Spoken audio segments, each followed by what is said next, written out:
So hello and welcome. I'm here, as you can tell, and with me is Rob and Ad. Hello, gentlemen. Good Hello, evening. Brock. So we've got some lovely topics to talk about. Who wants to kick us off? Adam. Am I kicking off?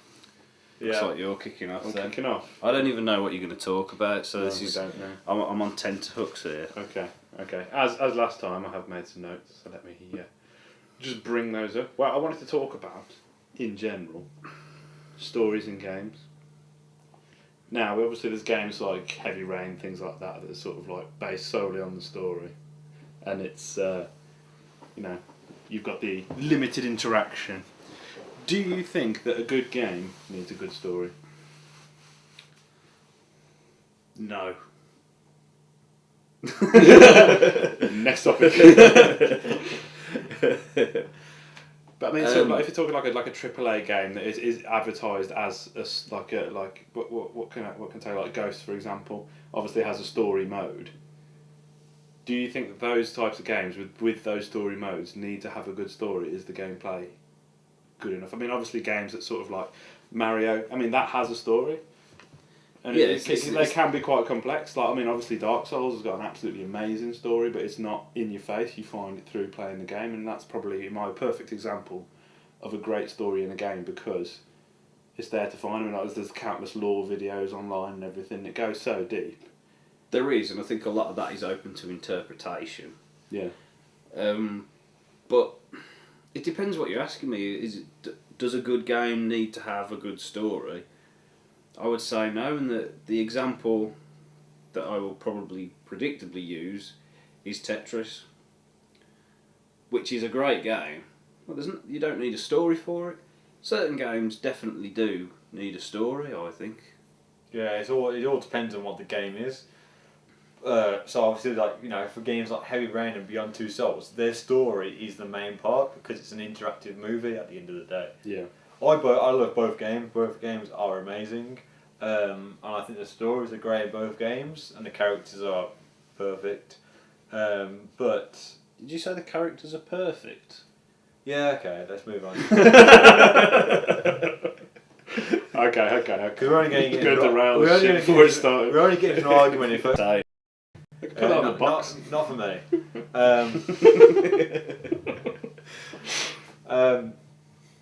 Yes. So story's not, depends on the game. Dynasty Warriors, there is a good story there, but obviously it's the gameplay that sells it. Because if you can have a good story. What? it was just when you said Dynasty Warriors with a good gameplay. Good Sorry, Rob. story. Well, have a go.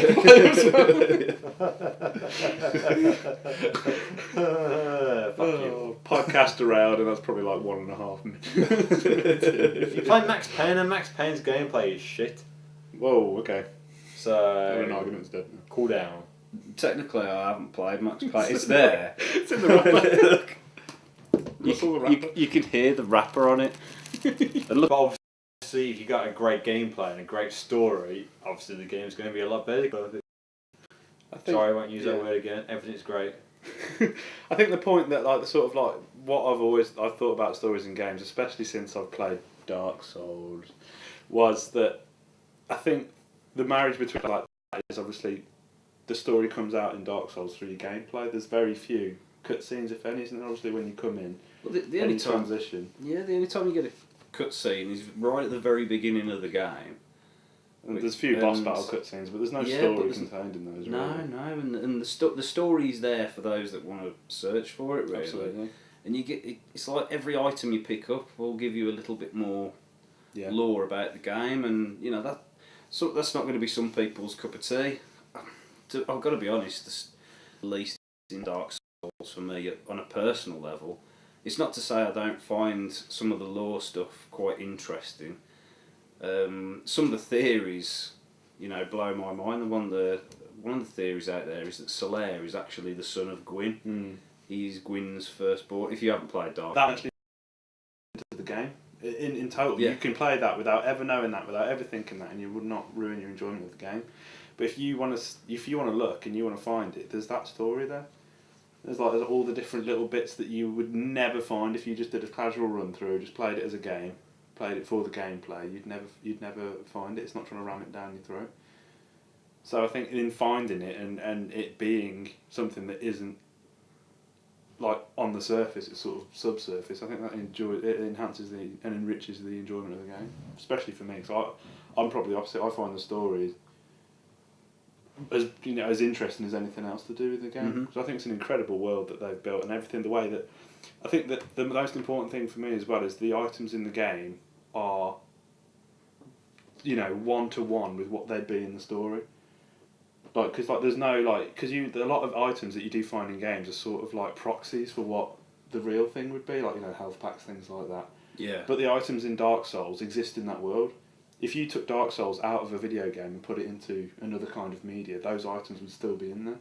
They were not exclusively just for game use. They are in the world, and they stand alone in that. And that's what I think is quite incredible about Dark Souls. Yeah, I mean, for me, I've played. I'm a big Halo fan. I love the campaigns of Halo, and I like Rob's throwing again. He only likes shit games. Halo's boring. That's your opinion. You're entitled to it. Go and play your one-button Dynasty Warriors. And a joystick. Anyway, as I was saying, I'm a big fan of Halo, but the story isn't the most important part for me. For me, it's the gameplay that makes that. It's the fact that probably not so much now, but the enemies in the original Halo reacted to you a lot better. The artificial intelligence actually had some intelligence, whereas I can't think of the game that I'm trying to think of right now, where it's just like a shooting gallery and enemies will just stand there and let you shoot them basically. Whereas in Halo, like the elites, if you took out an elite, all the little grunts would panic and start running. They'd all be worried and they'd shit themselves basically because you are Master Chief or the Demon as they call them, and then you just go in and mow all them down. Or you can pick all them off one by one, and then you're up against the elite. But if you take the elite shield down, it'll instantly go and look for cover, and little things like that are what made Halo. The overall arcing story of it, can't say I gave all that much of a shit about, but still enjoyed the game. But then you've got something like Batman Arkham Asylum, just an Arkham City as well, where the story was just fantastic, and you were gripped and you wanted to know what was going to happen from one bit to the next. The original Metal Gear Solid, I was just so hooked in that story. And yeah, that's going to be one of my examples actually. Yeah. Well, I think you've got to mention Metal Gear Solid when you're talking about story in a game. I think the first one, it got the balance right. I think the more the game's gone on, the more fantastical the story got. I was going to say that. It was just like, by the time the fourth one come along, I hadn't got a clue what was going on, in all fairness. Didn't stop me from enjoying the game. You know what's going on. I think that's kind of the balance that I think a lot of things, for my personal opinion, that's sort of like the original Metal Gear Solid, like Solid Snake. That's the right balance between fantasy and reality. For me, that's like perfect for me, really. To say perfect, the perfect podcast. Yeah, we can say it's the perfect podcast. No, can't. But stop sulking, Rob. Another point I was going to bring up for stories and games, I think we all enjoyed Grand Theft Auto 5 to the level that... Shush. I think we all enjoyed Grand Theft Auto 5 to the level where we were thinking technically. The world was pretty... I thought the cars drive quite well. The shooting is what the shooting was. But I think it came to a point with me, I don't know if I'd give it the reviews that it got, purely because the story wasn't... I don't think the story was very good. It was only a technically good game. That's what I'm saying. That it is technically a good game, but everything else was bad about it. Okay. I wouldn't quite go that. You're in such a bad mood I today. think Rob needs to be in the naughty corner. I'm not. Alright, GTA 5 is a technically good game. Yeah, Is it an enjoyable game to play? No. Is the story good? No. Are the I wouldn't characters say it was good? unenjoyable to play. No. I would. This is my opinion.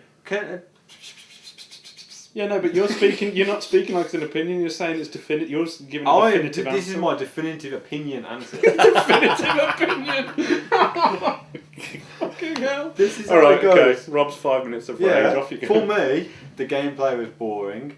It was not enjoyable, and I couldn't wait to get off it.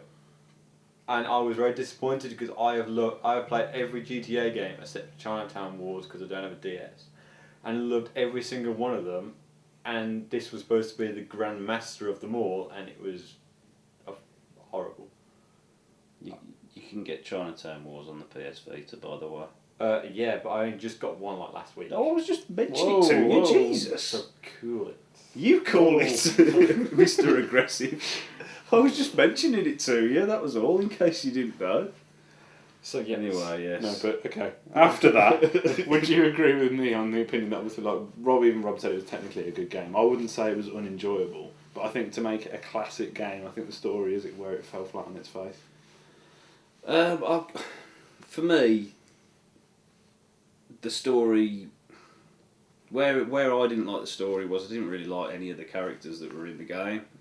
I couldn't relate to them. I mean, some people absolutely loved Trevor. For me, the moment he, potential spoiler if you haven't played Grand Theft Auto, I thought I'd just warn you. But you will after Rob's review. Rob's damning review. Rob's the truth.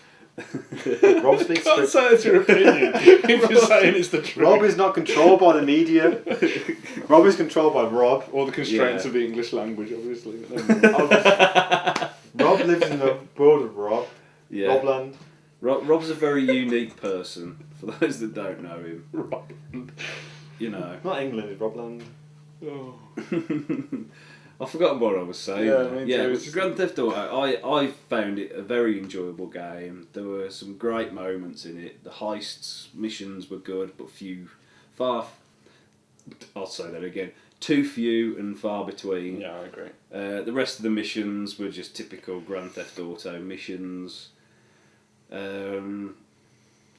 I mean, there were some missions in there that will live long in the memory, and I think they learnt lessons from Grand Theft Auto 4 with not taking itself too seriously.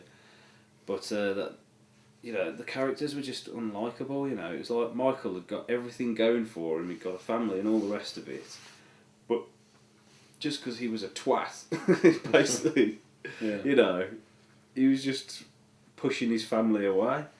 Trevor was just an absolute mentalist and a knob and an idiot, and I never liked him at any point during the game. I mean, that's just how I felt with it. Yeah, I think that's the problem with a lot of things in gaming in general. Like, I don't think that the actual motivations of the characters are always there. Do you know what I mean? Because if they're trying to be too detailed, like you say with Michael, like why did he do the things that he did? Trevor was just listed as insane, so there's not actually any depth there. Because as soon as you say he does it because he's crazy, there's no depth to that character. It's like one-dimensional. That's it. That's the one defining feature. And I think Franklin was the most confusing one for me. I didn't understand what he actually wanted out of his life, because he was trying not to be a gangster, but then spent the entire game acting like the biggest gangster in the world. Yeah, and the thing that gets me with a lot of these games, and that like a lot of people, and I would say that Nathan Drake from Uncharted is a very likeable character. Yeah, Rob's happy now. I've said something nice about something he likes. You might not like me in a minute though. But the thing about Nathan Drake is that bugs me immensely about the games is he is this likeable person, but let's not forget he doesn't blink an eye about mass murdering hundreds of people just so he can find some treasure. I think that's a massive constraint of in stories and games anyway, because you've always, I mean, obviously things like Heavy Rain don't do that, but if you're going to make a game like that, like Uncharted, you've obviously got to have enough gameplay and action in there to justify it being a game. Do you know what I mean? Rather than an interactive movie. So I think, like you said, they can't. There's a lot of constraints on characters given by the fact that they've got to mass murder hundreds of people. Because I mean, I personally think that Uncharted could do with a lot less gunfighting in there and more of the platforming and puzzle solving, which is what I think is its strength. You know, the odd bit of gunplay in there, but a lot of the time the guys that are just there, they haven't really done anything to provoke you. You just kind of come across them and it's like, oh well, I better kill them all so I can move on to the next section. Normally they're all pirates that are trying to kill you. In the first one, they're all being sent by the bad guy to come and kill you. So you're trying to survive. Yeah, but it's Shoot them first before they shoot you. Even so, you know, when they're causing mass murder, it was like the new Tomb Raider reboot. You know, it was nice change when Lara showed a bit of emotion when she'd had to kill a deer, and the first time that she killed a person, you know, there was genuine anguish on her face. Mm. But then it just got really easy after that. She's mass murdering everyone again. That's a constraint that you can't take away from gaming because it has to be like that. So that's a limitation for where you can go with storytelling because you can't always incorporate the idea that these people are mass murderers, like because there'd just be one character for every game. Yeah, no, I think the more fantastical the element is, the easier it is to get away with 100%. stuff like that. Like Dark Souls, you think how many enemies you chew through in there? Well, exactly, yeah. But the thing is, every single one of them is out to kill you and can kill you quite instantly, and they're not actual people. So it's weird. It's weird how it works. That's what a lot of games search for, like Rob said, like pirates that are there to kill you. Like it humanises them in a way, and obviously Call of Duty is always finding the country of the month that we can attack. So it's Russia, China, or you know. Yeah, because in Tomb Raider, she goes around killing everyone, but it's kind of like they're going to kill her and kill all her friends. So it's sort of like, if I was being hostage, and someone was about to kill me, would you shoot them first? Oh yeah, of course. You feel bad about it, but you're still going to shoot the head out of everyone, aren't you?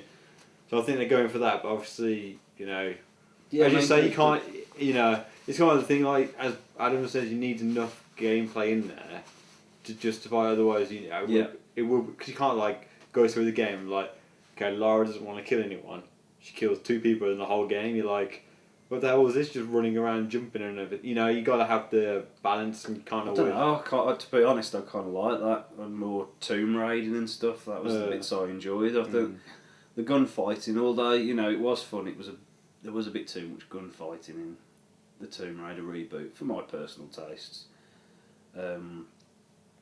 But it's like, going back to Halo, you know, you're fighting the Covenant, and you know that the Covenant are trying to get to Earth and destroy Earth because they think they want to set off these Halo rings, and because it's all sort of religious, it's a religious element to it. It is kind of poking a bit of ironic fun at religion, that, you know, that some people will believe something so blindly and will follow it so blindly that they lose a bit of perspective with things. So in Halo, you know, you're trying to save the Earth, and there's like, I don't know, for me personally, there's a bit more enjoyment from that, so I don't mind mowing down tons of Covenant. I mean, I don't mind mowing down loads of pirates either, but, you know, to be fair, I'll shoot anything in a game. That's the way it is. But I like things like in Metal Gear Solid, where you've kind of got options. You can go through and not kill anyone. Dishonored was like that. Deus Ex was like that.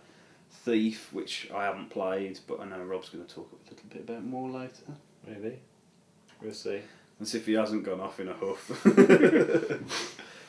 You know, in Gears of War, you're fighting the Locust. So I don't ever think to myself that oh my god, I'm mass murdering all these people, because at the end of the day, I'm playing a video game. And I think and all the end. That's why there can be similarities between games, especially modern shooters, because they always have to have like a dehumanised enemy to a degree, someone that it's okay to shoot. Yeah.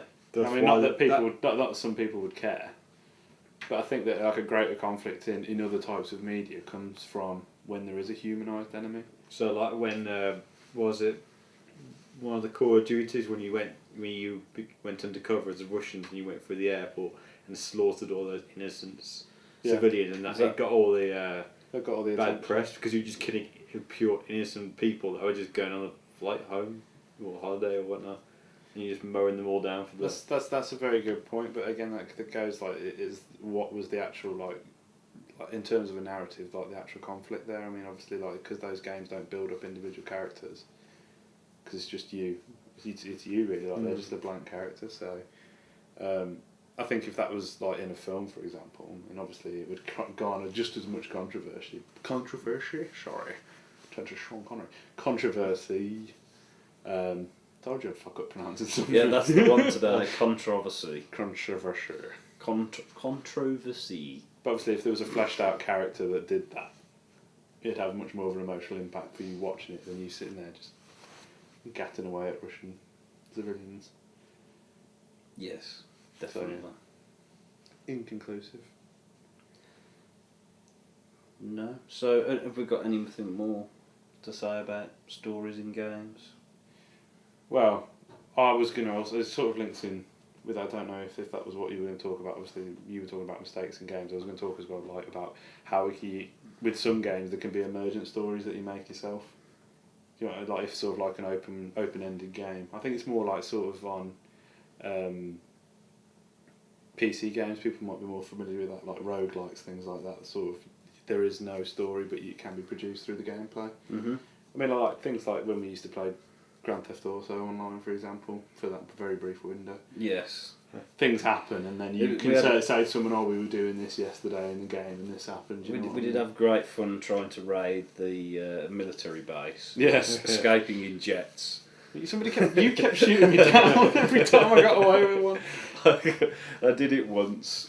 Oh, I didn't mean to. I was flying along and there was like police cars on the floor. I was like, right, I'll get it, and the lock on was on that, and then you come flying towards me. It's like, I'll lock on that instead. He literally only just took off, and devastated. It was fun times, and then the server started playing up, and. But I think like there's a lot of people will always say, especially with multiplayer games, like, you know, they'll have a story from what happened. Like I told you about when I was trying to shoot a zombie in DayZ and accidentally blew my cousin's head off at the same time. But, you know, things like that can happen. But yeah, they can. I love those like unique in-game moments. Going back to Grand Theft Auto, one of the things I liked about that was the random event things where you'd be driving along and then there'd just be a little blue blip on your screen. You'd go and check it out, and then some random event had happened. I mean, I got mugged by an escaped convict, and he'd stolen this car that I'd just spent a shitload of money upgrading. Yeah. And it was like one of the unique cars to a certain mission. Yeah. And he just drove off in it. And I'm there, I'll shoot the tyres out. Oh, why did I buy bulletproof tyres? Yes. And, you know, moments like that, you can't get in any other medium other than gaming. No, that's very true, that is. Like Red Dead Redemption as well, like riding through the wilderness, and then suddenly my horse is crippled, and I'm like, what the hell's happened? And it's been attacked by some like coyote, and then the next thing you know, there's a pack of coyotes trying to chew their way through me as well, and they're trying to fight them off. Yeah. And then I managed to fight them off, and I walk down, and there's some woman at the side of the road asking for help, so I get to help her out, and then a load of muggers come out and start shooting at me. And it's just like they're not unique to your game, but they feel like unique moments to you. Absolutely, because the events leading up to it and the events leading afterwards, it changes the context, doesn't it? Like, so you obviously having the coyotes and losing your horse, you know, it set that up in a different way than somebody else would come across it. Yeah, I mean, Skyrim's another one as well, and I was fighting a dragon, and I was right by a giant camp, or a camp giant, whichever way you want to look at it. But I managed to coax the dragon over towards the giants, and the giants started attacking the dragon, and like when I saw the damage these giants were doing to this dragon, I was just like, it was like the easiest dragon kill I ever had on the game. Yeah, it just really was. I had a bit of trouble trying to get away from the giant after that, because for some reason he didn't like me at that time either. So, shall I put a conclusion on it? What we've come to? yes, unless you want to add anything, Rob. Skyrim's awesome. Hey, Skyrim is Rob's awesome. happy. So, in conclusion, games have limitations to storytelling that other media doesn't have, but they also have the ability to come up with emergent storylines that no other media can do. Yes, I think personally that games should be appreciated as games. It shouldn't all be about story. Yes, it's nice to have a nice story, but fundamentally it needs to be enjoyable to play. And it doesn't matter what game it is, someone is going to enjoy it. Some people aren't. And that's it. That's it, that's good. Nice cap off. I think we should let Rob go next because he looks a bit Yes, come angry. on, Rob. I'm looking You've gone quiet. Me, I'm deep in thought. Share them. Deep in thought about... He's thinking about how to kill us. Yeah. He's got that look in his eye. Thinking about food, actually. What are you thinking about food? What to have when I get home. Oh, nice. The schnitzel that my lovely fiance wasn't enough for you. No, it was, but like in about 3 hours' time, I might be hungry again. So, do you yes. discuss You've got lots of subjects, haven't you? I think this is a bit unfair, but anyway, talk us about a Unfair, subject. just because I did my homework. Anyway, I was going to first talk about, Thief. Might as well talk about Thief. I brought that on Friday. Well, actually I got it Thursday because I'm awesome. But I played it, and it had very mixed reviews. So like 6, 7s. Then you got some 8s and 9s. So I think it's one of the games. It's very personal preference, rather than everyone loves the game or everybody hates the game. But I quite enjoyed it. Everyone compares it to Dishonored, but I feel it is different to Dishonored. It's not the same. Yes, it's a first-person stealth game, but you don't have any weapons. You don't have to kill anyone. It's quite hard to kill people because if you only got like a little baton thing, so if you get in a battle with more than 2 people, you're kind of fucking screwed. Because you whack them over the right, it doesn't really do a lot of damage. So, more stealth if anyone wants to play it. Don't go aggressive. And don't use arrows. Arrows don't work on gods apparently. For some reason. Sharp arrows. Heads, no. For a second, I thought you said arrows don't work on gods. I haven't got that far in the game yet. There could be gods later on. But no, I am quite enjoying Thief. I've played it for about 3 hours so far. Which doesn't sound so good. I brought it on Thursday and it's Tuesday now, but... Have you completed it yet? No, I only played for 3 hours. Oh yeah. Yeah. You mentioned to me previously about that, didn't you? Yeah. So I mean, I was very tempted by Thief. I kind of talked myself out of it because I've got enough games to play on and more coming. One of the criticisms I've heard, and it's something that kind of put me off, but not to any major extent, is that it's quite linear and there's not the kind of freedom that you've got with, say, a Dishonored, where you've got multiple choices of what you can do. There's kind of one main way, and yes, you might be able to go in through a window or through a door. So is it that linear? Yes and no. It is like a linear game. It's not possibly as linear as like other FPSs. Just a corridor, and you go down the corridor, then you go down another corridor. It is open, but it's not like you can't call it an open world game. It's got as you do say, you've got this point, and there's a small open world map, and there are several ways to get to that point at the end in this small map. but it is, as you say, it is fairly linear game. But which doesn't bother me because a lot of games these days are quite open world. You think because it's a more popular thing now, isn't it? Open world is becoming more and more popular, so it's nice. It's nice sometimes to go on a bit of a bit more of a linear game every once in a while. To be led down a path and experience something that the game makers want you to experience specifically. Yes, at certain points and how. But yeah. But like as you say, you can go straight forward and aggressive if you're really brave, or you can find the little ducks and the little windows and the ducks. Ducks. What do you call them? What sort of a duck makes that noise? Rosie and Jim, man. What do you call them? Ducks. That's what I said. Ducks. It sounded like you said ducks. It's my silly mind. Yeah. Sorry, carry on. Yeah, so you can, there are various ways to get in there if you want to hunt for them, but Duck hunt. So far, I'm enjoying it. So it's all thumbs up for me. So you heard it here first. Rob likes Thief. Rob likes Thief. He's got the Rob seal of approval. I seen haven't played it about at all, so I've got no opinion whatsoever on I've it. seen one screenshot, so I'm not going to offer any opinion. I've seen a little bit more of it than that, but no. It's on the Steam store. If the game if the two games that are coming out very soon weren't coming out, I probably would be tempted. But I've got plenty enough to be playing at the moment. I'm looking at my shelf of games, and most of them are sat unplayed. And Sealed. there's obviously my most anticipated game coming out very, very soon. Titanfall. That's my second most anticipated. I was referencing the argument we had in the last podcast. Yeah, no. And I decided to fuck it. I'm just going to buy them both. Fair play. Shocker. Why not? I'm not working on Sunday. On what? Sorry. 16th, oh no, it's not. It's on like the Friday, isn't it? Not the Sunday. It's out on the Friday. Yeah. I'm not working on Friday as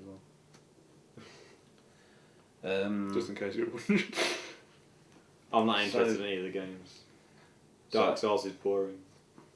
In your opinion? In my opinion, the truth. The definitive opinion. The definitive truth opinion of Rob Tipping is Dark Souls is boring. Dark Souls is boring, but Dynasty Warriors is brilliant. Yes. It's a perfect story. Well, it's a great story with great characters. Have you played one? Have you played it all the way through the game? No, I kind of got bored of it after about 10 minutes. Yeah, it's based on ancient history, ancient Chinese history, so it's all real stuff happened. So the story. Yeah, but so is Rise, and you wouldn't play it. You wouldn't play that though, would you? Well, I haven't played it. I haven't got an Xbox One, so how can I play it? Just imagine like some documentary with like the Time Team guys about ancient Chinese history, and just cut to like a shot of Dynasty. I'm gonna say, from what I've seen of Dynasty Warriors, it doesn't seem exactly historical. I mean, it's based on it. I know that. It's an adaptation. Adaptation. Oh, excuse me. Oh, crying. Anyway, I'm going to talk about. It's kind of a few little subjects in one. Take advantage. The first thing that I'm going to talk about is funny glitches in games. Yeah. Or not so funny glitches. I've personally experienced some very not so funny glitches in games. Sometimes glitches happen and they're absolutely hilarious. A lot of times they happen and they really do piss you off. I've had a couple just recently. Anyone thinking that the next generation is going to bring games that don't have glitches in, forget about it. The last two glitches that happened to me, well, the first one happened, I was playing on Assassin's Creed Black Flag on the Xbox One, and I was doing this particularly good mission, I must say, in the game, where you it's when you're captured and you're on this boat and you manage to free yourself and you've got this guy with you who's helping you and you're kind of going from boat to boat. Well, I was just killing everyone, because, I'm playing a pirate, why not? So I'm going from boat to boat, killing them all and having great fun, and I was doing really well for me in a stealth game.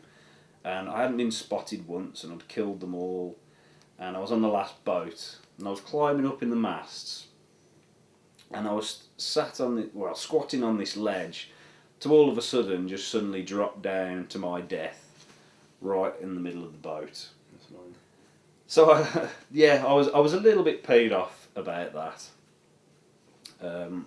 Had a bit of a rant and a rave about it, cooled down a bit, carried on.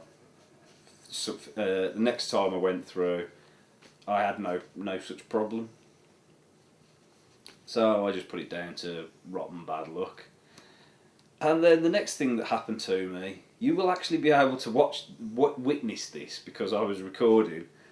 I was playing on Dead Rising 3. And if you haven't played Dead Rising 3, potential spoilers just to warn you. Basically, I was in this warehouse for many reasons, but I was in this warehouse and there's these robotic arms I'd got to destroy. And I destroyed the first one fairly easily, kind of. And then I was fighting the second one. And what's also happening is that the warehouse is setting on fire. And the fire gradually spreads. So anyway, the fire's enveloping me.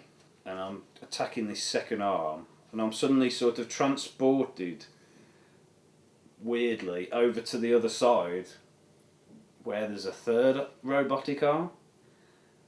So I start fighting this third robotic arm, destroy that, but there's nowhere else for me to go. And I can see that the second arm is still alive and well. My mission objective tells me I need to destroy all these robot arms. But I had to go through the fire to destroy this arm. Destroyed this arm, still nothing happened. So I'm running around eating all these health items on fire. Just running around for ages on fire, eating these health items. And the only thing that I could do was die, and it was really annoying because it was the first time I'd actually died in the game. No way. So, yeah, I was pretty peed off about it. So I loaded it up for the second time. So I had another attempt.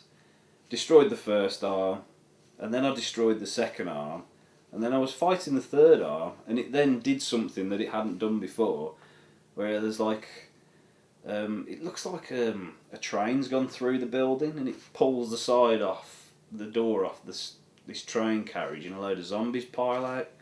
Well, that didn't happen before. The game just totally glitched out on me. And, I haven't uploaded the videos yet, but they will be up by the end of this week.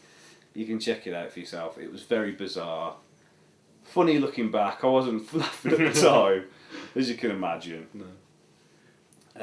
So I was wondering if either of you guys had any particularly memorable glitches that had happened in a game. My all-time favourite glitch in it was actually you that experienced it rather than me. Do you remember we were playing Operation Flashpoint about how many years ago?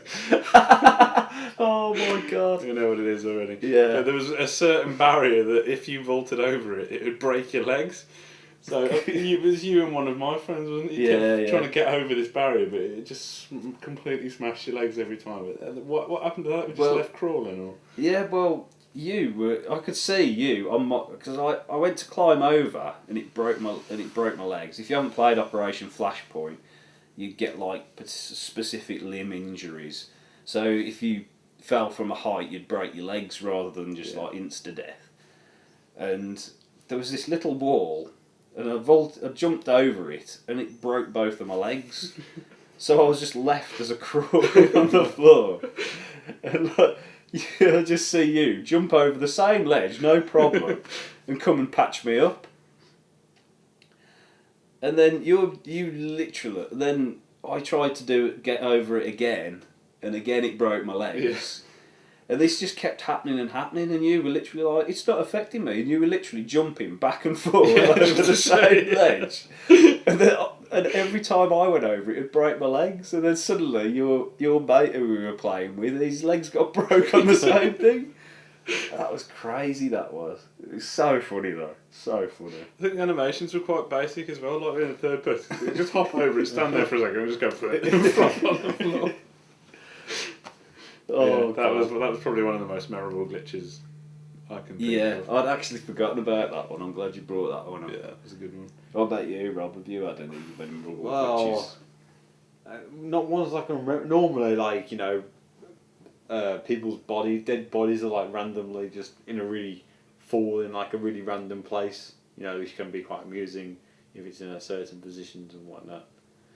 But I can't think of any off the top of my head. But the most annoying ones are the ones when you get trapped in the environment. Yeah, definitely. They are killers. And you get like trapped in a wall, and it's like, what the fuck? You get trapped. How do you get inside of a wall? And you're like there, you're trying to escape, and you have to reload it. And sometimes you have to go. Sometimes it's like 2 minutes back, or sometimes it's like 20 minutes back, just because the game fucks up. Or as you said with Dead Rising, the cutscenes don't actually activate when they should activate.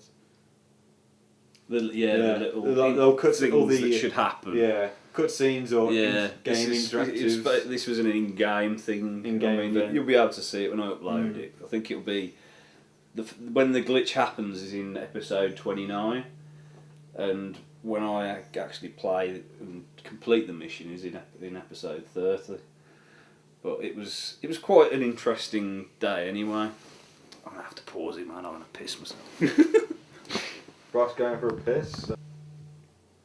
Part 12. God, we've only got like 20 minutes left on this tape. Uh-oh. Mind you, we've got quite a lot, haven't we? Yeah, 2 topics. Well, we're on the third topic now. Yeah. So, Right. So another glitch that I had that it wasn't funny at the time, but it was hilarious. Was probably one of the king of the games that's got to be the king of glitches, Skyrim. And you follow this certain pathway and you get access to this horse called Shadowmere, I believe it's called. Yeah, is it like the Dark Brotherhood part? Yeah, that's the one. Yeah, and it's this black horse with red eyes, and it's absolutely badass. You know, nothing can kill it except this glitch that happened to me. I was fighting a dragon, and Shadowmere was with me. Managed to kill the dragon, and then I noticed that Shadowmere was kind of like just stood still, weirdly, because you know they kind of have like a motion to them. Yeah, like ambient animation. Yes, what he said. Yeah. And all of a sudden, he just like lifted up off the ground as if he was transcending to heaven. Literally, he just kept going and going and going and going and going till literally he was out of sight. I was like, what the hell's going on there? And I'm looking up there thinking, oh, this is annoying. To all of a sudden see him come plummeting down from the sky and just poof, land on the floor. Of course, instant death. Oh, I'm just kind of like, how do you get Shadowmere to get killed?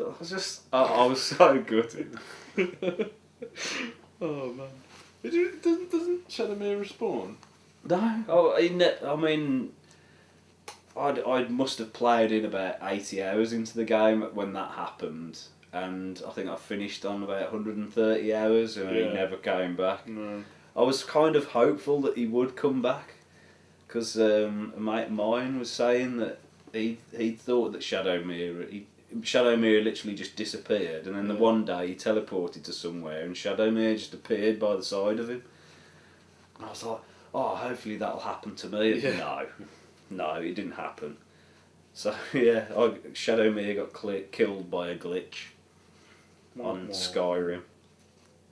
So I mean, looking back, I find it highly amusing. Oh, that's hilarious. And I think to myself, God, why didn't I have my capture deck then? That'd have been awesome to capture that on, because I've never seen anything like it. I wonder at what point did the game decided that he was high enough and just let him drop? Don't know. Well, there must be a limit to how high the sky is, mustn't Yeah, there? I mean, it's got to be high because the dragons fly up there, don't they? Yeah. I mean, I had a dragon glitch out on me that I'd like attack him, and he just wouldn't land, and then he'd just fly like really high into the sky. And he'd just keep going, but like really slowly. And I could fire enough fireballs at him to get his health down to like minuscule levels. But then I wouldn't be able to reach him anymore. And then the bugger would like slowly start coming back down. And I'd hit him with fireballs thinking, oh, he's nearly dead anyway. To find he'd got full health again. And that was a mission for the Stormcloak guy.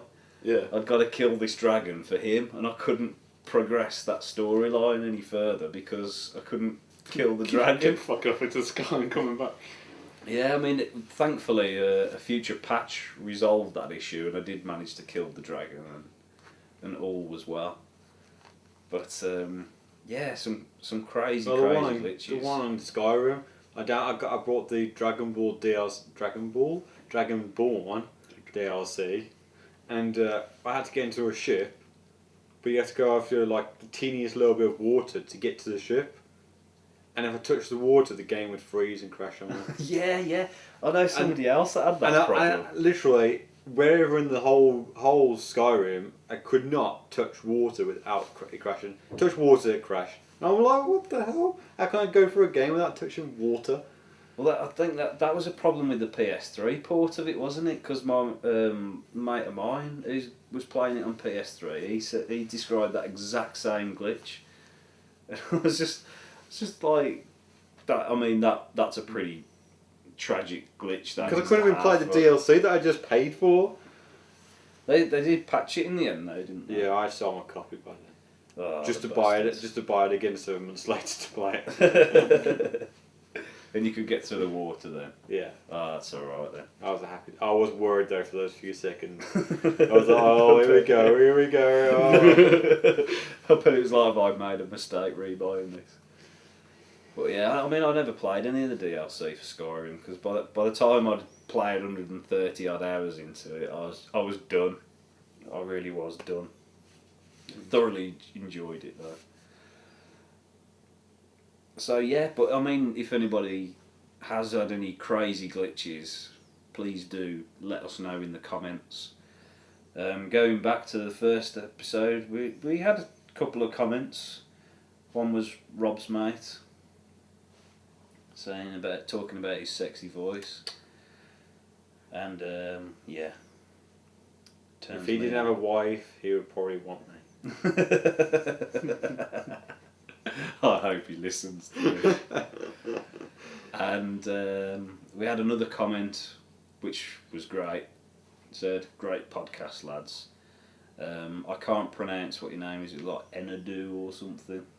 Nadeo. Nadeo.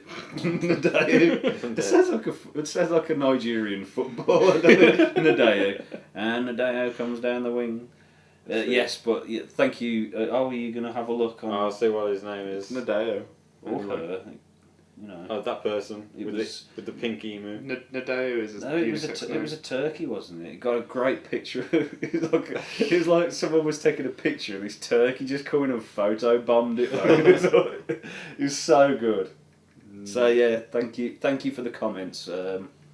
We would like more comments, you know. Just make another account and just leave another comment anyway, just so we feel better. Yeah, just make lots of accounts and send us messages. Subscribe with all of them. No comments. Hold on. Intermission. Let's all go to the lobby. Let's all go to the lobby. So we will get there eventually. Yeah, so you got 2 of them, that's why. You're messing with me.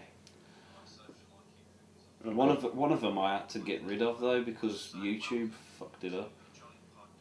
We're playing the first podcast on the second podcast. Comes with no comments, okay. Alright, I'll find it. Well. Sorry, I've got an iPhone. You know who you are. Other phones Thank are you very available. much. Thank you very much. Nadeo. For fucking a do. Ooh, who was that? Who was what? We Oh, are no. ruining their Oh. podcast. We are Oh. ruining their podcast. Oh. Good news though, if you Google Jolly Podcast, it's the first thing that comes up. Is it? Yeah. Oh, Episode sweet. one. I can't say I had actually Googled it. Oh, for crying out loud. Where's the comments? And so I did manage to get us a plug on Metro Game Central. This video has no comments. So Yeah, I got that as well. thank you very much for the plug on Metro Game Central. That was cool. Well, if you are Nadeo, or the actual person, instead of the name you've given, get in touch and we'll find out who you were. I can't wait to find out what you know. But yeah, thanks for the lovely comment. So let me have a look how much time we've got left on this day. Oh, we got enough time. Rob, have you got any more that you want to say? No, I think I pronounced everything after I fucked it up properly, so... So Rob, you've got more you wanted to talk Of course. about, didn't you? What was it? What was? Well, the next thing was the little Metal Gear Solid controversy Oh. over Ground Zeroes, which got a lot of press over the last few months for its game length. Game then. So basically, Game length. yeah, basically you're talking about there was a news article saying that Ground Zeroes It's only 2 was hours. only 2 hours long. What? Yeah, How No, much do they want for it? 20 quid. Well, at 20 the, at the 30. time it was £40 Yeah. on next gen consoles, £30 on 360 and PS3. And 20 for digital copies. 20 for the digital, but I think it was 30 on the next gen consoles. Yes. For the digital. Yes. The demo's longer than that. Well, this was what I mean. There were cutscenes in Metal Gear Solid 4 Yeah. that were as long as that. I remember one. I was just sat there forever. It was like watching a feature film. Yeah. So, I can understand why people are getting worried when they say 2 hour Metal Gear Solid game. Well, how much of that is cutscene? Yes. Or is that actual gameplay and there's an hour and a half cutscene there as well? Or 2 hours actually playing, they could stretch that out into a full-length title, couldn't you? So what did you think of this? Well, I'm very on the fence about it, because I agree with Kojima, because he then obviously came up with a statement about these allegations and whatnot. But like he was saying, like games like Journey, Ico, that come out. Okay, Ico was about 40 quid when that came out on PS2, I'm guessing. Yeah, but it was a lot longer than 2 hours. Well, I heard you can complete it in an hour and a half. Well, yeah, but You can speedrun anything. you can speed. You Yeah, okay. You can complete Dark Souls in under an hour. Okay, don't bite my head off. This is just what I hear. I'm not attacking you. I'm just saying. In an aggressive tone. Whoa. I feared for my life. The angry podcast. He has punched me once before, this is so supposed I am worried. This is supposed to be the jolly podcast, Rob. Come on, let's have some jolliness. We got some division of whether some anyway. The Division. I want to play that. Some good and bad. Yeah, what was I saying? Yeah, anyway. So people, Journey, you can complete that in about 40 minutes or something, I heard the game length is, but obviously that is 10 quid, this is 40 quid. That's the big thing for me. Yeah. But obviously the difference between the two games is one is an indie title that had like several months development, and obviously Ground Zeroes has had a few years development, so obviously you got to think of like development costs as well. Obviously for us consumers we don't give a shit about that. Obviously it's going to be a technically better game, should have a better gameplay, top-notch gameplay, top-notch story, top-notch graphics, so you kind of have to pay the premium price for all the extra stuff. It doesn't fit the market though, does it? I mean, 2 hours gameplay, even if it does blow your bollocks off, it's not worth it. I know exactly. But obviously now with all the controversy and outcry over it, they have brought the price down. I have my copy for 20 quid on PS4 retail copy, so I'm quite happy, 20 quid for it, because I'll play it, do all the side missions, I'll probably get 4 hours gameplay out of it. That's still terrible for that money. Yeah, but you think about it. I don't know if it, I mean, for the amount of games that come out these days, how many games come out for 40 quid? Metal Gear Rising, Metal Gear Rising, that was like 4.5 hours long. I think I'm spoiled from coming from the PC direction though, because if you can drop 20 quid on a game and you can be on it for 100 hours. Yeah. Whereas I think a lot of the games these days, if you play them on the home consoles, you're going to drop 40 quid, as you say, drop 40 quid on a game, and it will be like 5 hours long. The story's 5 hours long, that's it. No replay value at all. Whereas at least Ground Zero, they've said open world, it's not linear like the last one. There are so many different ways you can play the game, so many different ways you can get into the base and do it all. So, you know, there is the replay value if you enjoy replaying games, that is. If you just like to play them once and move on to the next, obviously. Well, I think if you're saying that, if it's 2 hours for a run through and it's incredibly detailed, yeah, and the gameplay is there, like there's absolutely like everything that you can do in that world, there's every possibility you can run through it in 2 hours. Like I'd be all over that. I'd love that kind of thing for 20 quid, but it depends if it has got that. Yeah. Do you know what I mean? I think the key thing is though that nobody really knows for sure how long that game's going to take.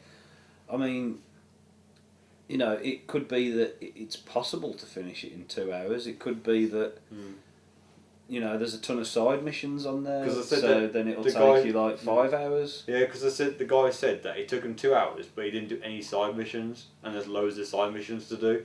Those side missions could be 20 minutes long. They could be 3 hours long worth. Some guy said that he did it, some Konami speedrunner did it and completed the game in 5 minutes.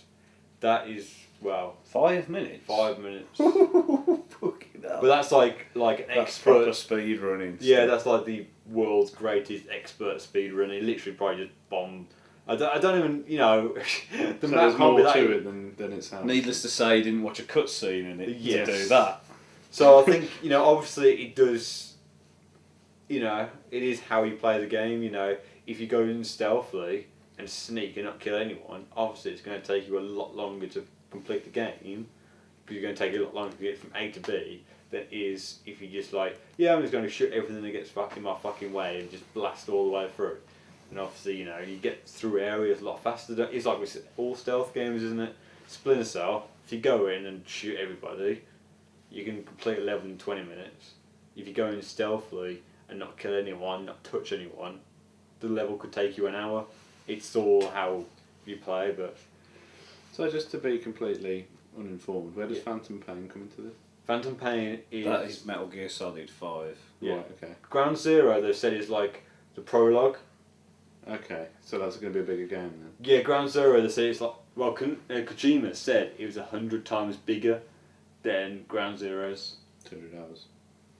That's what he said. That's what in what context he said it. He said it's 100 times bigger game. Game length, map size, whatever, it could be anything. Cutscene length. Yeah. Cutscene length, yeah. I was just thinking that, the speedrunner did it in 5 minutes, maybe he just played it normally but just pressed skip on every cutscene, so it was just fine. So, but I'm really looking forward to it because Metal Gear Solid is one of my favourite games series of all time, so I am really looking forward to it. And 20 quid I've got it mine for, and I'll probably get loads of hours out of it because I'll play it over and over. Well, now you've said that, like when you very first brought up the topic, I was like, in 2 hours, fuck that. But now that you've actually talked it through, I think that's... Yeah, I think people just see 2 hours and that's it. It's like, fuck this shit. Well, that's a fundamental problem, isn't it? I could imagine that I saw the headline on GTA and it was like, source says Ground Zeroes is 2 hours long. People will look at that headline and immediately be like, "Oh, and they won't 2 hours for £40 game," and they won't actually read the article. They won't look into what you actually know. But I was saying, one thing I was going to say, with Zone of Enders #1 came out on PS2. That went 40 quid. How many people brought Zone of Enders to play the 20-minute Metal Gear Solid demo? What game is it? Yeah, I did. To be fair. The Zone of Enders is like a robot game made by... I've got to say, I did play the game and thoroughly enjoy it. But how many people actually bought Zone of Enders, played it purely, brought it for Metal Gear Solid 20-minute demo, and then never touched Zone of Enders? because they didn't care or give a shit about that game. They just wanted Metal Gear Solid. And then, 10 years later, they're moaning because they got spend 40 quid on a 10 times bigger game. Yeah, well, I mean, I think the thing that, I mean, they've listened to, fair play to them, they've listened to the response and they've said, alright, then maybe 40 quid is a bit expensive for a 2-hour game, which is right. Yes. Definitely. And they've put a more realistic price point on it of £30, recommended retail price. But like Rob says, he's got his for 20 quid. You just got to shop around. You've got to shop around online, online discounts. So I think 20 quid is a bit more sort of reasonable, and it is a Metal Gear game. One of the things I'm most gutted about is that, no offence to Keith Sutherland, but David Hayter is Solid Snake, and he always will be. And I'm a bit gutted. Keith Sutherland is voicing. What's he called in this one? No, he's not dead. Why the fuck is he not Snake then? We don't. Kojima hasn't really put an official statement out. My friend Jay actually said that they've put Keith Sutherland in because they're planning on making a movie. I mean, I personally, I don't know what you guys feel about this, but the original Metal Gear, and I think it was just called Metal Gear 2 Solid Snake, I would love it if they did like a Metal Gear Solid version recreation of that game and told those stories. Yeah, that'd be incredible. I think a lot of people missed out on them. That'd be incredible, that would. Yeah, because I mean, I played them, and I mean, bear in mind, I was playing on Metal Gear Solid 3, and then you go back to playing on them, and they were they were on the the PC Engine, as it was known, the MSX or something, which wasn't actually released in this country. I think it was like the NES style gaming, and I played the ones on Metal Gear Solid 3 Subsistence, and I must say it was remarkable how similar to Metal Gear Solid they were in all the premise and everything, but I just couldn't bring myself to play all the way through it. I got so far into it, and I was just sort of like, well, You kind of play it for the story, haven't you? Just see what happened in those years, and that was kind of it. Then come back to my topic. Yeah. Yep, story. Going back to the story. The story is the only point. So the gameplay wasn't enough to carry you through? Yeah. No, the gameplay wasn't enough to carry me through. But bearing in mind that the game had been out, 20 years previously or something like that? Now Probably not that long. So it does it. But like the story doesn't age, does it? Obviously the gameplay does. Yeah. In a sense. Yeah, and that's it. Some games age better than others, and for me the original Metal Gear games haven't aged as well as, for example, Super Mario Brothers. Yes. Which is just as playable today as it ever was back in the day. So yes, Metal Gear Solid now. Even though you only used one button on Super Mario. What? You only used one button. 2. Yeah, you got to use the drink. You got the run button. Yeah, no. So you got the run button. The controller only had 2 buttons on it. Yeah, exactly. Yeah, I'm just saying, Dynasty Warriors, you moan that you only used one. So button. Super Mario was a perfect story. Yeah, but Super Mario Brothers was out in like 1986. And the new one just came out now. Yeah, but you used more than 2 buttons on that. Well, not really. There's not that many buttons on a Wii controller. Yes, there is. Oh yeah. Booyah. On the Wii U controller there is. I said a Wii controller, not a Wii U controller. You said the new one that's just come out, which is Yeah, on the Wii U. on the Wii. You've been. I'm talking back in 2011. That's not just now, is The it? new one's just come out. I'm time travelling, bitches. He's still bitter from the Dynasty Warriors hate, aren't you? Yeah, you use more than one button. Oh yeah, if you want to pause it. Yeah, that's it. We need to take a piss.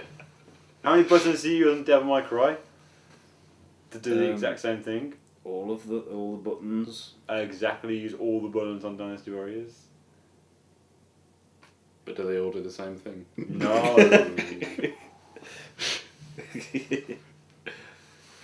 Anyway, so anything to add on to the Metal Gear Solid stuff? stuff.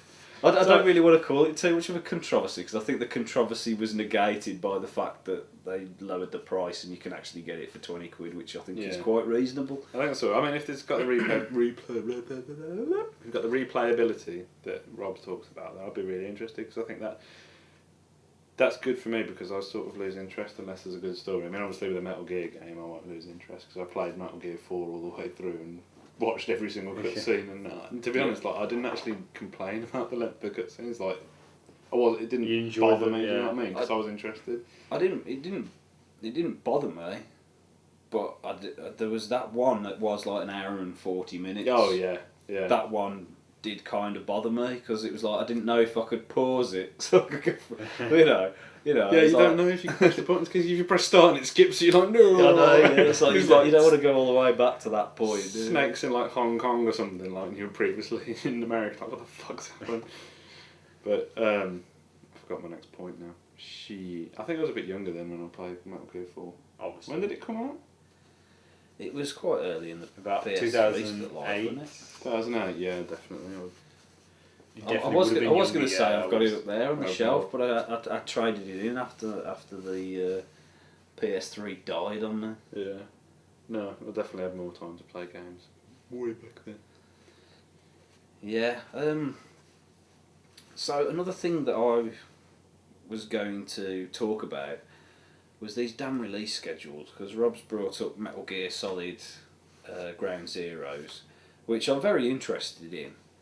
But it comes out the week after Dark Souls 2 and also Titanfall. And I mean, I can't justify buying many games while I'm playing through Dark Souls 2 because that's predominantly what I'm going to be playing. And it got me thinking onto these ridiculous release schedules because literally there's been hardly anything of any note up until, was it last week when Thief come out? I mean, the week before then Rayman Legends came out on next-gen consoles. It had been out for ages on current gen, not really a big release. I mean, I bought it for Xbox One. I always enjoyed Rayman Origins, bought it for Xbox One. I can't see when the hell I'm going to play it. It's still sat there in the cellophane. Again, another game still in the cellophane. But it always seems crazy to me. I mean, which fool thought, I know, we'll release Titanfall and Dark Souls 2 on the same day? Because obviously Titanfall, Xbox One exclusive, only Xbox One owners and PC owners are going to be buying that if they choose to. Those that are stuck with the current gen will be going for Dark Souls 2. Great for them. I still have my 360 and my Xbox One. Oh, poor you. I want to play on both of them. Why bring them out? So what you're saying is you have too many consoles. Like, well, no, it's just that, you know, why couldn't they have postponed Titanfall for a while, or better yet, release Dark Souls 2 last year? You know, when I had the time when I've got the, because you know, I'm going to struggle to find the time to play on anything other than Dark Souls 2. That's the game I'm most looking forward to. And then it got me thinking, I was looking at the release schedule, and I think the week that Metal Gear Solid Ground Zeroes come out, Infamous Second Son comes out for PS4. So again, you've kind of got that problem, and it's for people like me that can't I was about to say that can't justify buying two brand new games on the same day, even though I'm buying Titanfall and the collector's edition of Dark Souls 2. In my defence, it's some Christmas and birthday money I've got left over, so I couldn't think what else to spend it on. Games will do. My family will be so proud of me. And it just annoys me. I remember we were having a brief discussion about this earlier, back in 2011, and it was like Skyrim was coming out, and Dark Souls came out, and Batman Arkham City came out, and I'm sure there was a lot more games came out all at that one period. I think between October and the end of November, there was something like 6 or 7 real quality titles. Because that was the that I year wanted that to me buy. and you went to that games convention, but we went individually, and I Yeah. was trying to bump into you, but we never actually did for the That's entire it, day. yeah. Because Dark Souls was just on one little stand on the side, wasn't it? You just got It up was, and have yeah. a go. And I just remember seeing people getting absolutely smashed playing it, and I was like, I'm not going to go on. Yeah, I'm just so going I to get destroyed. You were one I of was them. one of them. I just remember running away from that armoured ball. Yeah, that was And I ran up these stairs and thought, oh, I've escaped here. Got to an area and there was a well, I didn't know what it was called, but it was a boulder knight at the end. And I turned around to be faced by a boulder knight and a hollow chasing me. And I was just kind of like, yeah, I shouldn't have done that, should I? Yeah. And then I got absolutely killed, and you know, I couldn't help but have a little wry smile on my face, like that game is going to be awesome. And little did I know the effect it would have on me. But yeah, there was, I think Gears of War 3 came out that year as well. Yeah, because I was playing that at the games convention. And Halo Anniversary came out that year as I well. think Battlefield 3 came out that year, didn't it? Oh, It was yeah, a it was Battlefield 3 and Modern Warfare 3. It was Modern Warfare. Yeah, Battlefield 3, Modern Warfare 3, Gears of War 3. It was all the threes, Yeah, wasn't it it? was the threes. Then there was a Skyrim. Did you go into the Skyrim stand and that thing? No, I don't know if it was playable. No, it wasn't. It was like a presentation. Yeah. But I just went to watch it anyway. Yeah, there was loads of good stuff coming out there that year, wasn't There there? was, yeah. It was just like ridiculous, and it was all came out within 2 months of each other, and it was ridiculous. And then you'll get these periods in the summertime where there's just no games come out at Yeah. all. I mean, don't games developers know gamers? We don't go out and play in the sun. What are you on about? We want to be inside playing on games. Well, not really. I can see why they do it in like November. Release it in November. There's enough time for it to be out in to like permeate. I said permeate for the second time. Hey! Podcast for crying out loud. It's your word, I know. my favourite word in it. Yeah. I don't want to say it again now. To sort of like get into gamers' minds that haven't Christmas. like who aren't following the hype, like to say like, oh, I want that for Christmas because my Yeah. mate's got this game or this game. But like now in March, like I don't understand why they're throwing all the games out at the same time. Well, yeah, especially when there's been like, oh, excuse me, there's been nothing out in January and February. It's right, might because just in be the January and way. February, just after Christmas, people have got games for Christmas. They're not looking to buy, Yeah, that's true. got plenty to play. You know, like, oh, it comes out, it's like, yeah, I've still got these games from Christmas, so I'm not going to buy it. You know, I'll wait a while. So they're like, you know, we'll wait a couple of months, you know, and bring it out in March when people have finished their games that have been playing and whatnot. Yeah, it's a good Right, point. I don't think they even think like that. In all honesty, they probably look at are people going to buy it? No, they're not going to buy it then. And they'll look at the sales of other games, and they'll think, well, you know, how have they sold at that period of time? Because this time last year, Devil May Cry, the DMC, the Devil May Cry reboot, that had come out. That didn't sell great. That was in January, wasn't it? That was in January, yeah. So they probably looked at that and thought, oh well, people aren't going to buy games in January. I don't think they take into consideration that a lot of people, myself included, didn't like the fact that they turned Dante into a little chavvy twat. You know. I mean, I have the game on my shelf. I haven't played it. Have you not? No. Is that in the file as well? It's not in the foil now because I Oh. bought it pre-owned not long ago. I played the demo and I was like, yeah, actually, the game again. I was like, the game plays well, so I'd like to play it, but I haven't got around to it. And I think didn't BioShock Infinite come out about this time last year, Possibly. if I remember rightly? Yeah, I think that was about right. March time. Yeah.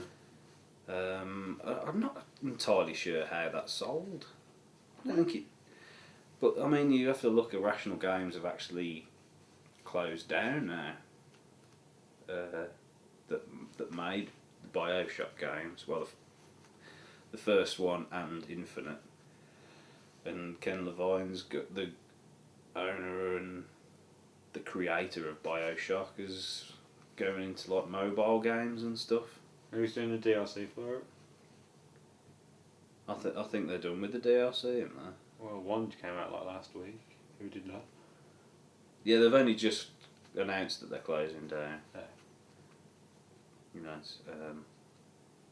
it's not happened yet. But it can be crazy when they release games. You know, do they not look at the release schedule? You know, if you were from software, would you look and think, well, Titanfall's coming out that day, should we be releasing that? But then another argument is that they're aimed at two separate types of gamer. What I did think, to be fair. And am I one of the rare breed that wants to play on both? Maybe that's the case. Well, it's the same with some games. Like Rayman was supposed to come out the 21st. I think, no, yeah, Rayman was supposed to come out the same week as Thief, but they brought that a week forward, probably because people are going to be buying Thief, so they brought it forwards. So there's more people going to buy it a week earlier, aren't they?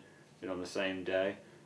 Well, I mean, I bought it. I do plan to play it eventually, but the only reason I bought it then was because I want them to make more games like that. Because you know, I like a bit of Rayman. We had a bit of jolly cooperation on Rayman, didn't we? That was a while back now. And Rayman Origins, but it was good times. I enjoyed it anyway. Was it Sonic that we were playing and I kept falling asleep while we were playing? Yeah. Sonic, I can never get the name of this game right. All Stars Racing. Sonic and All Stars Racing Transformed. There's no and, is there? Was there a night shift when I kept falling asleep? Yes, there is. Yeah, there is, I beg to differ. The first one is called Sonic All Star Racing. It's Brock's definitive opinion, there is an and. There is an and. There we go. And yeah, so crazy release schedule. What do you think? Do you think the release schedule's a bit crazy? Well, yeah, as I say, the games do seem to come out at the same time. Well, yeah. I don't know where I was going with that, but then they do. I personally haven't really thought too much into it. If I'm honest, I haven't really thought about into it. I just kind of like, yeah, okay, that's coming out in March.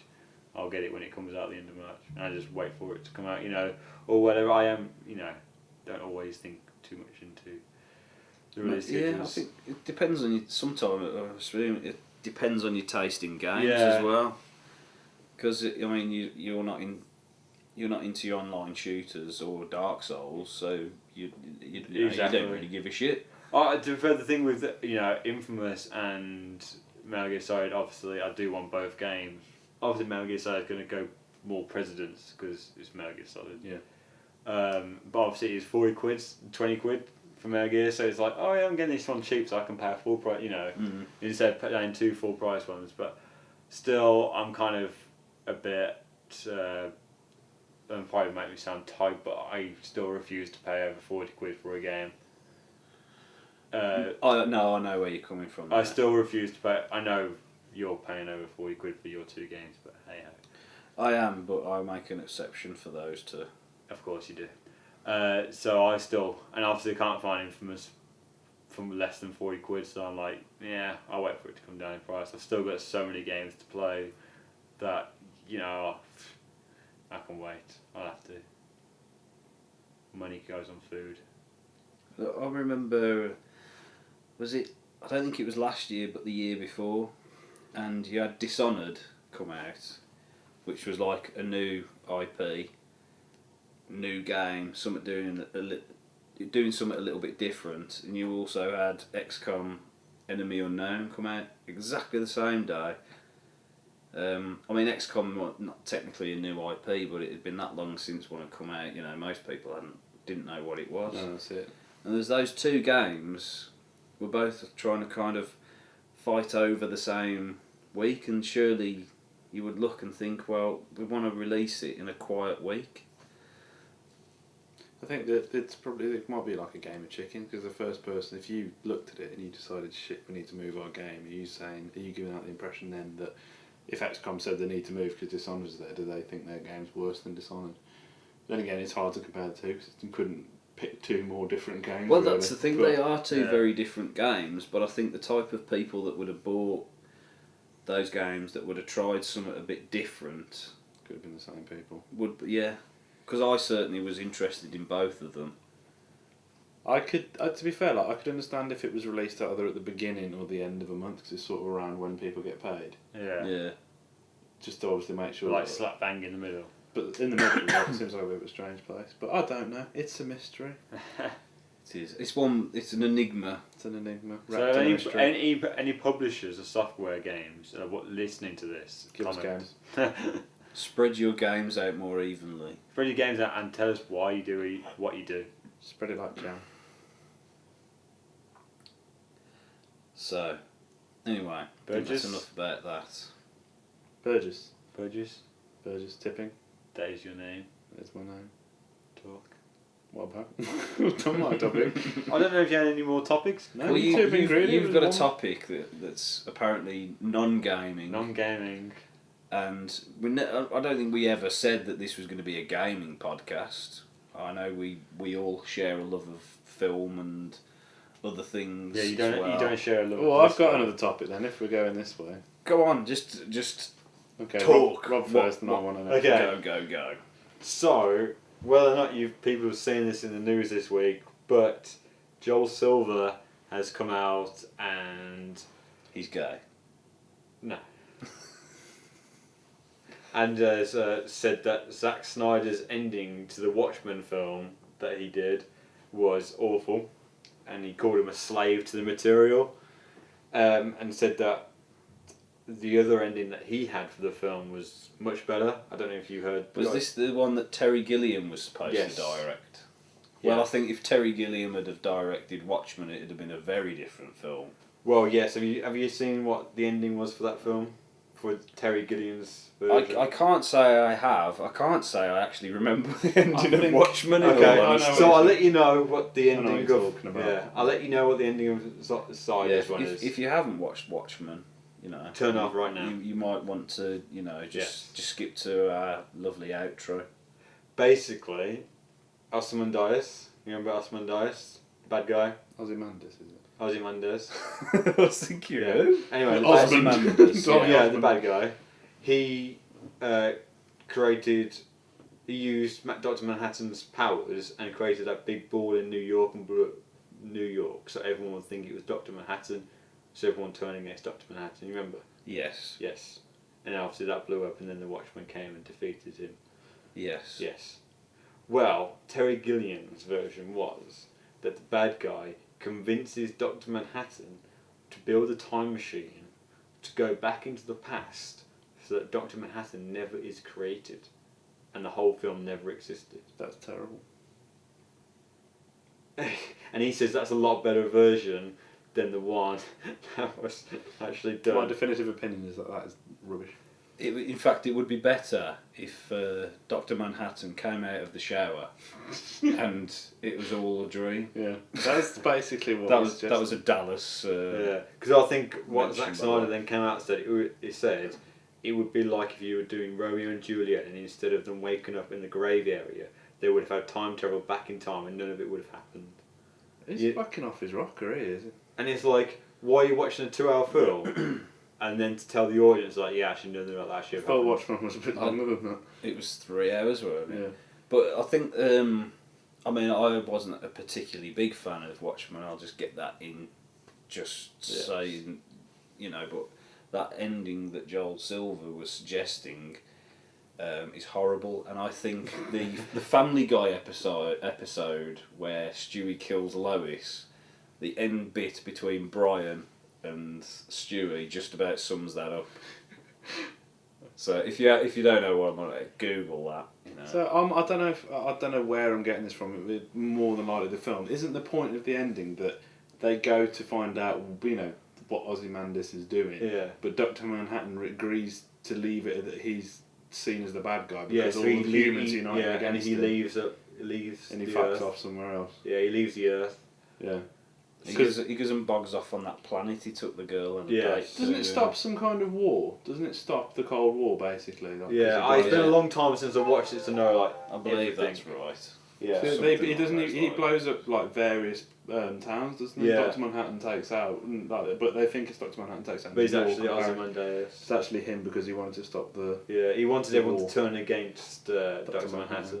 Which is a great ending in my opinion. Yeah. Yeah, it's different. It's the same. One thing is, Joel Silver calling Zack Snyder a slave to the material.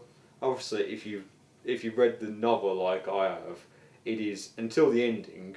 It is pretty much word for word. You know, it's so close to the novel. It's unbelievable. Which is a good thing. Everyone says, make an adaptation. You make it faithful, and people are happy. And then if you make a film, an adaptation, everyone's like, "Oh, it's nothing even like the comics or the book or everything. They do everything so completely wrong." And you're like, and then this guy comes out and says, "Yeah, it shouldn't be a slave to material." If he changed it all, everyone would backlash at Zack Snyder, wouldn't he?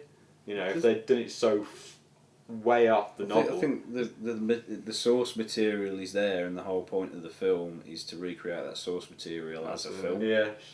Yeah, there's two different ways. I mean, obviously, when the source material is beloved, and I'm not 100% up on this because I know it's a pretty liked thing, but like Dexter, for example, when they made that and they made it different, for the big about 4 or 5 seasons, probably 4, they made it a hell of a lot better, in my opinion. Yeah, but obviously it just depends. Have you read the books? I've read the first 2. But I stopped because of what you told me. Oh yeah, the third one, it went. Something happens in it which is shit. But I mean, apart from the first series, the way the books go is completely different. The book and the series go is completely different, and I like that because it's like a different. It's like a different telling of the same character. Yes.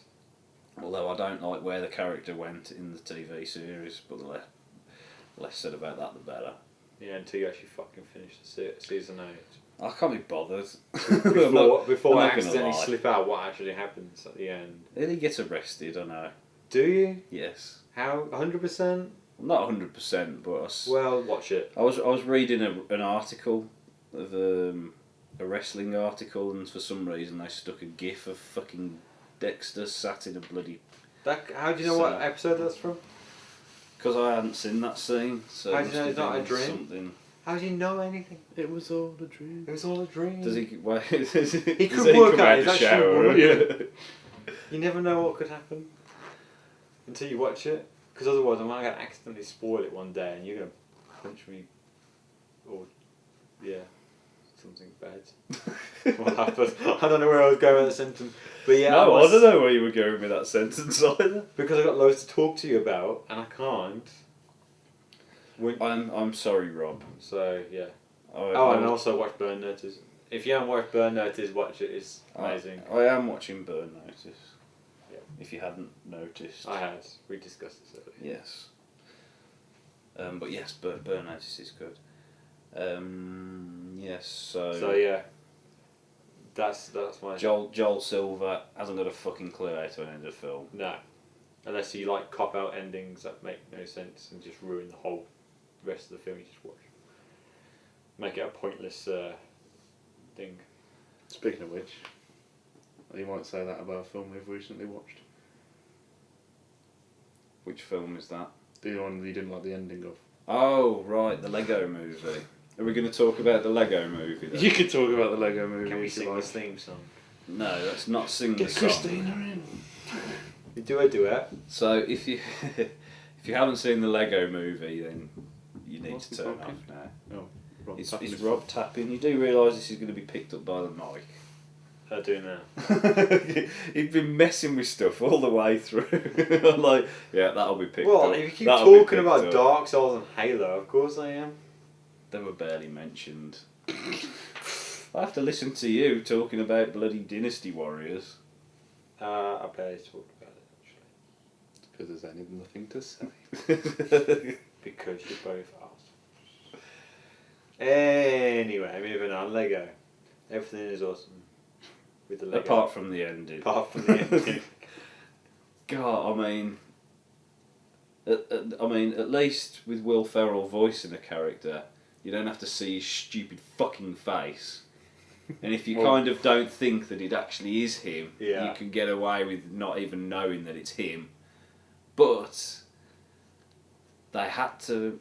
The whole thing was good. I was enjoying it, and then they took me completely out of the film by having the main character fall onto the floor of Will Ferrell's basement. And basically, it turns out that Will Ferrell likes to collect Lego, even though he's a grown man and doesn't like his son playing with it.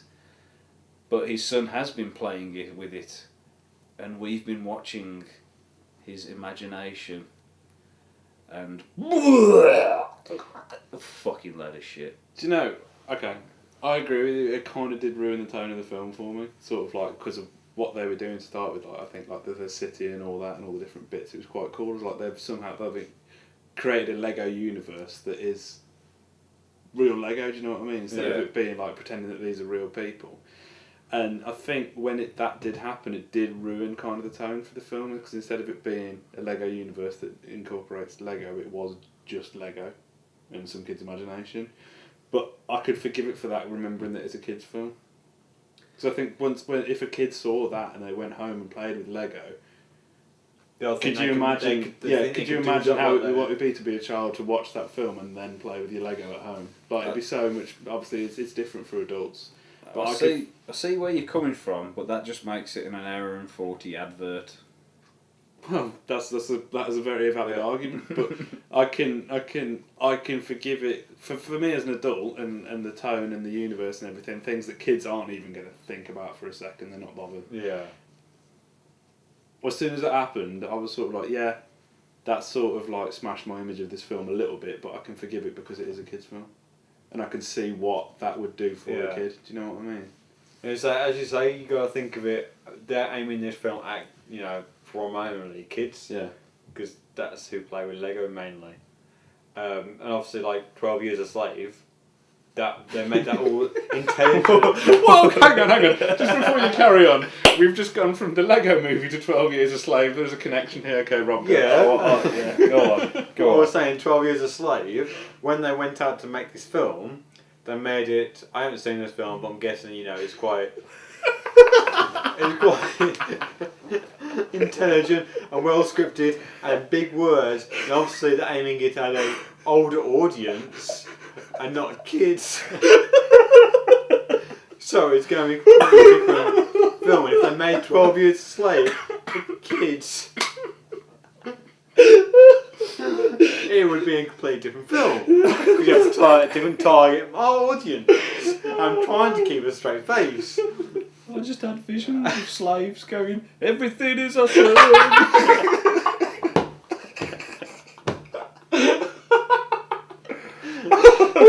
I can't believe you got onto that film from Lego Movie. That was brilliant. I can connect anything. That could be like a South Park scene.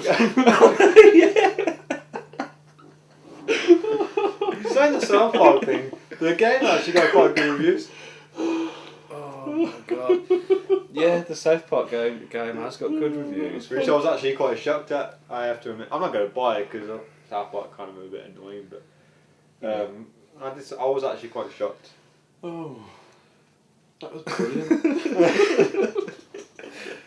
Oh my word. Never know, do you? I'm going to pop out my mouth. I love you, Rob. I think that was quite a good analogy if you actually listened to what I was saying. I was too busy laughing. I just had that silly moment pop into my head, and I felt kind of a bit dirty just to having that thought. It is a bit dark, but it's funny. Maybe I should have chosen a better film. Cool when you're part of it.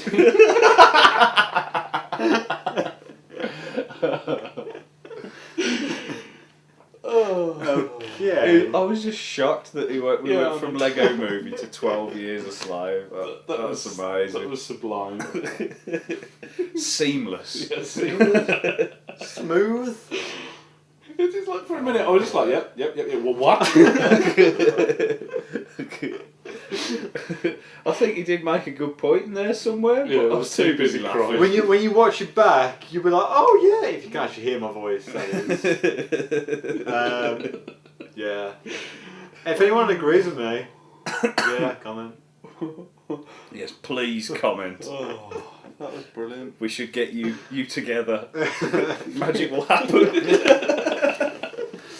I don't think we could top that now. No, No. I think that's a good place to end. I think we can't talk anyway. No, I think. Anyway, that's it for the Jolly Podcast for this week. Thank you very much for listening. It's been a pleasure. We'll see you soon. Goodbye. Bye. I don't know why I'm waving. You can't see me. He is waving. I'll guarantee it.